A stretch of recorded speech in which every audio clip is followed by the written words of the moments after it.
सुप्रभात बच्चों। अवकाश के उपरांत आज 20 जून से आपका विद्यालय पुनः लगता है।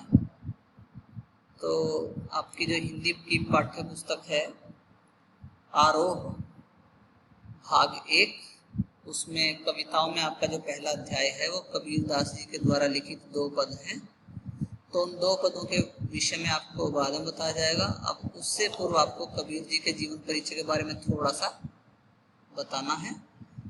कबीर जी का जन्म सन 1398 में वाराणसी के पास लहरतारा, उत्तर प्रदेश में है ये जगह, नामक स्थान पर हुआ था। उनकी प्रमुख रचनाएं बीजक, जिसमें साखी शब्द और रमैनी उपशीर्षक संकलित हैं। कबीर जी की मृत्यु सन 1518 में बस्ती के निकट मगहर में हुई थी। तो थोड़ा सा अब उनका किस काल से वो आते हैं उस विषय में आपको बताया जाएगा। तो कबीर जी जो आते हैं वो भक्ति काल की निर्गुण धारा ज्ञानाश्रयी शाखा के प्रतिनिधि कवि माने जाते हैं। वे अपनी बात को साफ एवं 2 टूक शब्दों में प्रभावी ढंग से कह देने के हिमायती थे। बन पड़े तो सीधे सीधे, नहीं तो दरेरा देकर वो अपनी बात को सीधे शब्दों में कह देते थे। इसलिए कबीर को हजारी प्रसाद द्विवेदी ने वाणी का डिक्टेटर कहा है। कबीर के जीवन के बारे में अनेक किंवदंतियां प्रचलित हैं। उन्होंने अपनी विभिन्न कविताओं में खुद को काशी का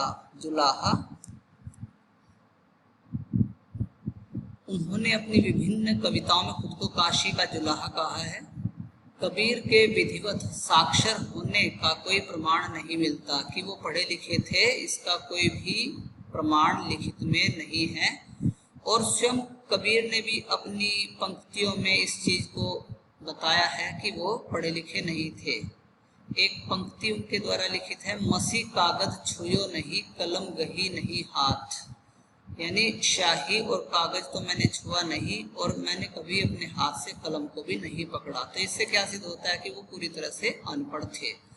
उन्होंने देशाटन यानी देश विदेश का भ्रमण करके और सत्संग से यानी साधु संतों की संगति से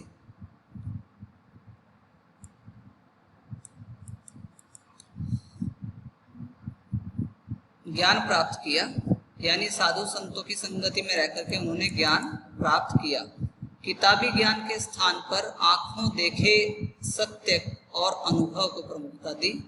उनकी रचनाओं में नाथों, सिद्धों और सूफी संतों की बातों का प्रभाव मिलता है। वे कर्मकांड और वेद विचार के विरोधी थे तथा जाति भेद, वर्ण भेद और संप्रदाय भेद के स्थान पर प्रेम, सद्भाव और समानता का वो समर्थन करते थे। उसके बाद यहाँ आपके पाठ्यक्रम में उनके 2 पद संकलित हैं। तो इन 2 पदों का थोड़ा लघु सार है। यहाँ प्रस्तुत पहले पद में कबीर ने परमात्मा को सृष्टि के कण कण में देखा है। तो पहला पद आप थोड़ा सा देख लें पहले। ये उनके द्वारा लिखित यहाँ संकलित पहला पद है, हम तो एक एक करी जाना। तो विस्तार से इसको बाद में पढ़ाया जाएगा। अब थोड़ा सा लघुसार की तरफ चलते हैं। यहाँ प्रस्तुत पहले पद में कबीर ने परमात्मा को सृष्टि के कण कण में देखा है, ज्योति रूप में स्वीकारा है तथा उसकी व्याप्ति चराचर संसार में, संपूर्ण संसार में दिखाई है कि ईश्वर सब जगह व्याप्त है। इसी व्याप्ति को अद्वैत सत्ता के रूप में देखते हुए विभिन्न उदाहरणों के द्वारा रचनात्मक अभिव्यक्ति दी है। तो लोग वो देखते थे कि समाज में अलग अलग धर्मों के लोग अलग अलग भगवान को मानते हैं। मुसलमान अल्लाह को, तो हिंदू राम भगवान को मानते हैं। तो उन्होंने ये कहा कि ऐसा नहीं है, जो हम सबका निर्माता है, रचनाकार है, बनाने वाला है, वो 2 हो ही नहीं सकते, वो केवल एक है। तो अद्वैत सत्ता का मतलब कि 2 नहीं हो सकते, केवल एक ही ईश्वर हम सबका है। दूसरे पद में उन्होंने क्या कहा है, थोड़ा सा पहले पद को देख ले कहा है।